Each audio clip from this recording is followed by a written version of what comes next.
Uppl राजखान्थि हानजाया बोहैथि दाननि फैगौ नबेम्बरनि 11, 12 आरो 13 अक्ट'आव 3 बोसोरारि जथुम्मा खुंफुंनो थाखाय बानजाय आफादा खुंफुं आफाद न' बेखेवदों।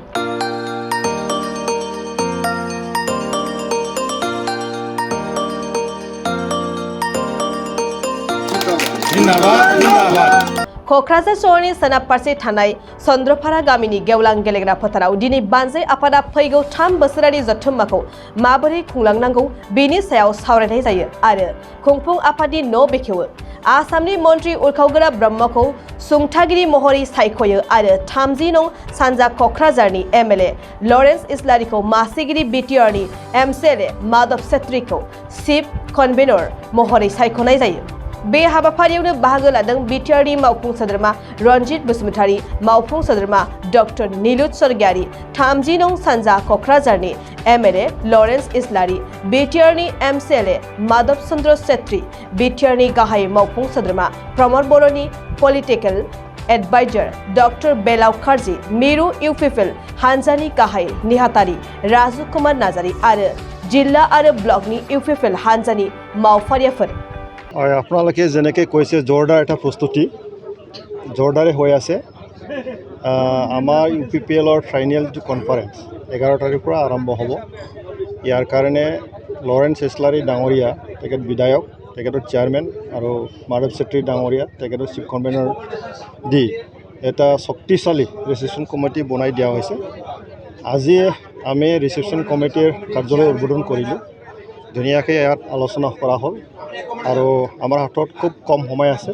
9 দিনৰ ভিতৰত আমি সম্পূৰ্ণ আমাৰ যিখিনি ইনফ্ৰাষ্ট্ৰাকচাৰ আছে সেইখিনি আমি বনাই দিব লাগে। তো এই কনফাৰেঞ্চখন খুব ধুনীয়া হ'ব আৰু ইয়াত থাউজেণ্ডছ অফ আমাৰ ডেলিগেটছ হ'ব, অবজাৰ্ভাৰ হ'ব আৰু আমাৰ পলিটিকেল যিহেতু ইয়াৰ অভিৱৰ্তন পলিটিকেল ইয়াৰ আলোচনা কৰা হ'ব। আগন্তুক দিনবোৰত দল শক্তিশালী আৰু দায়বদ্ধতাৰে আমাৰ বিটিআৰ অঞ্চলখন আমি কেনেকৈ আগুৱাই লৈ যাম এই কথাবিলাক সম্পূৰ্ণভাৱে ইয়াত আলোচনা কৰা হ'ব। গতিকে ৰিচেপশ্যন কমিটি শক্তিশালী হৈ গ'ল, কনফাৰেঞ্চখন ভালদৰে সুচাৰুৰূপে হৈ যাব। গতিকে সকলো ৰাইজে ইয়াৰ সমৰ্থন দিছে, এই অঞ্চলৰ ৰাইজে সমৰ্থন দিছে, ধুনীয়াকৈ আমাৰ কনফাৰেঞ্চখন হৈ উঠিব। দলীয় কথা থাকিব ইয়াত আৰু ইলেকশ্যন মেটাৰো থাকিব ইয়াত।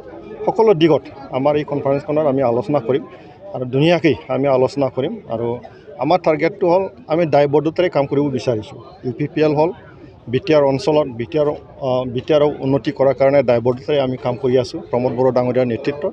তো আগন্তুক দিনবোৰত আমি আমাৰ দলক শক্তিশালী কৰি পেলাই সমাজখন চাৰিওফালে আমি কেনেকৈ উন্নতি কৰিব পাৰোঁ ইয়াৰ ৰণনীতি আমি তৈয়াৰ কৰিম। শুনা নাই যে ইউপিপিএলে বিজেপিক এৰি দিব বুলি। কথাটো আমি মিত্ৰজোঁটত আছোঁ। আগন্তুক লোকসভা নিৰ্বাচনত আমাৰ যিসকল মিত্ৰ দল আছে ইউপিপিএল, বিজেপি, এজিপি, আমাৰ এই মানে মিত্ৰ যিকেইজন আমাৰ যিকেইটা আমাৰ দল আছে সকলোৱে আলোচনা কৰি পেলাই আমাৰ টাৰ্গেটটো হ'ল 14টা লোকসভা 14টা সমষ্টি আমাৰ মিত্ৰ দলে আমি এইটো দখল কৰিব লাগে। এই ৰণনীতিটো ইতিমধ্যে আৰম্ভ কৰা হৈছে আৰু ইয়াত কোনে কেইটা পাব সেইটো কথাটো আজিলৈকে আমি কৰা নাই আৰু আমাৰ মাজত ভাল এটা সম্বন্ধ আছে। গতিকে ভালদৰে আলোচনা কৰি পেলাই সিদ্ধান্তত আমি উপনীত হ'ম। ইতিমধ্যে আমাৰ চেমক আহ্বান কৰা হৈছে আৰু প্ৰতিটা আমাৰ দলীয় মিত্ৰ দলৰ সভাপতি তেওঁলোকক আমাৰ ইতিমধ্যে যোগাযোগ কৰা হৈছে। গতিকে যিটো পলিটিকেল যিটো অভিৱৰ্তন গতিকে পলিটিকেল ইয়াত ভিআইপিবিলাক আহিব। গতিকে সুন্দৰভাৱে আমাৰ অভিৱৰ্তনখন হৈ উঠিব। আজিৰ তাৰিখতো কংগ্ৰেছৰ অসমৰ প্ৰভাৱ পেলোৱাৰ কোনো প্ৰশ্নই নুঠে আৰু সেই বিষয়ে আমাৰ ক'ব লগা একো নাই। কংগ্ৰেছৰ কাম কৰিব। আমাৰটো হ'ল সুকীয়াকৈ আমি বড়োলেণ্ড অঞ্চলটো লৈ পেলাই আমি কাম কৰিম আৰু লাহে লাহেকৈ আমি গোটেই অসমত কাম কৰাৰ কাৰণে যত্ন কৰি আছোঁ।